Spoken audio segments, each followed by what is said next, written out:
Ja, så var den första kappingen Leo. Och nästa böcker är börjar att hitta upp. Vart som öll är kommen, men om det inte är så kommer öll färra börja i anbonen. Vi börjar nästa kapping vid inmarscher klockan 8. Och jag får höjta och fäller nu om att tacka ätligt till på en annan så öll släpper runt och i öll anbonen. Hej som skulle till högersmärshandan till uppe i estetiska salen. Tar ytterligare kunna färra nian och estetiska salen nu. Vi gör klart till här nu.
Hey.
Hey. Oh, hey. There's the way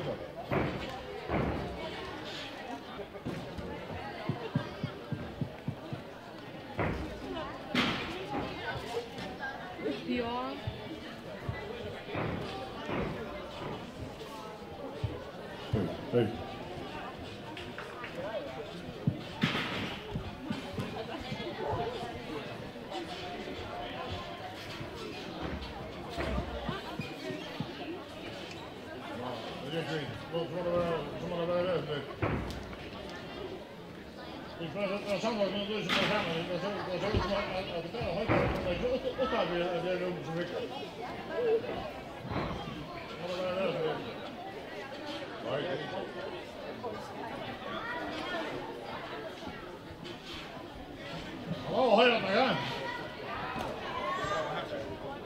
Ja, going down som och hjärtligt till Lotto vi så här kappingen man måste säga att jag kan säga det att tid boy halt du chans så jag med gav halt du chans så jag tar vi gärna vi uppgåva till små och grunge som kan i det kvar himlagen av allvar att ta sig upp och i situationen och Tilber att säga att vi utrotar i Östman detta det som man gör som vi där kallar för en mega succé.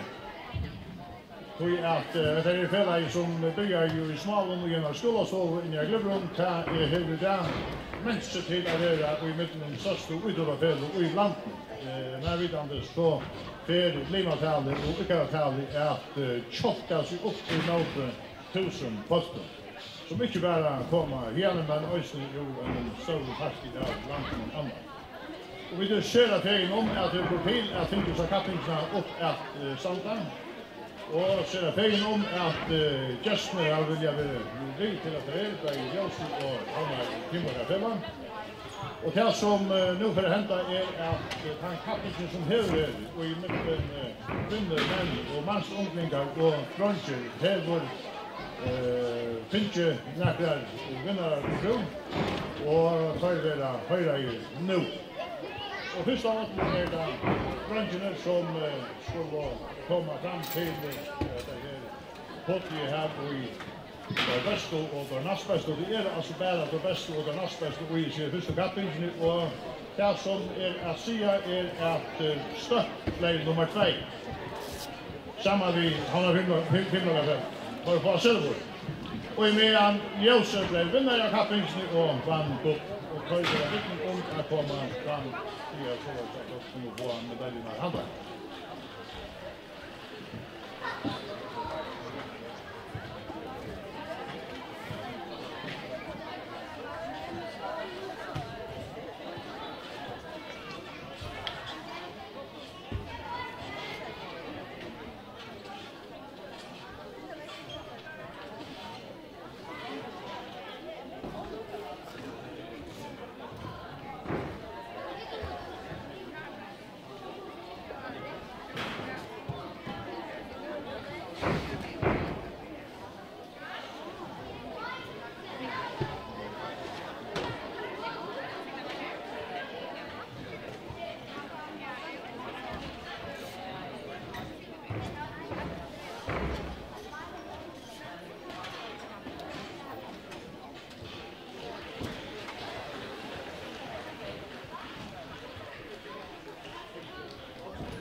Så är det mans unglingar, jag vet inte om jag kvargen vinnaren har kappat som åter. Det är inte nummer 2 och inte nummer 3. Det är bara en vinnare, och det är stört.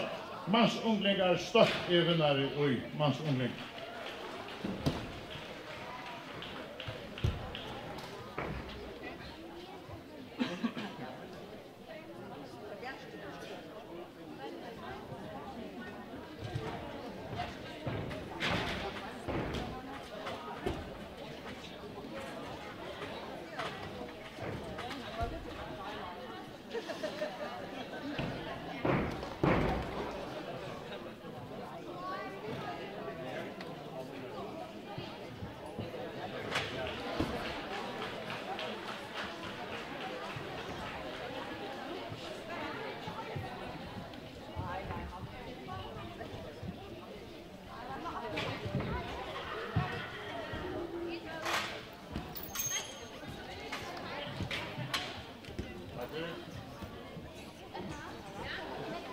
Och så är det kappingen för män, och här är en guldvinnare och en silvervinnare, och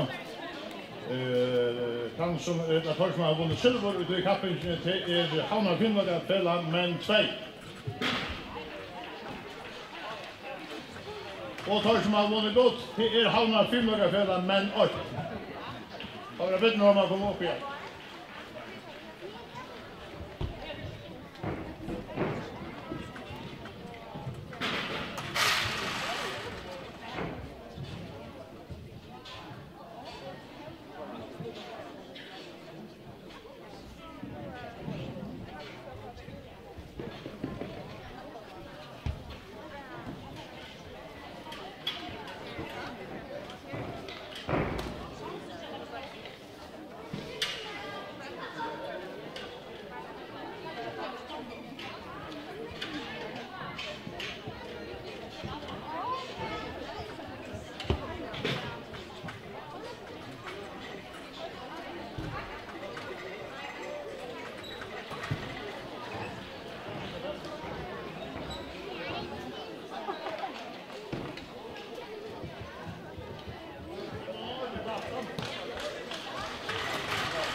Och så är det den senaste kappingen, och det är kvinnorna.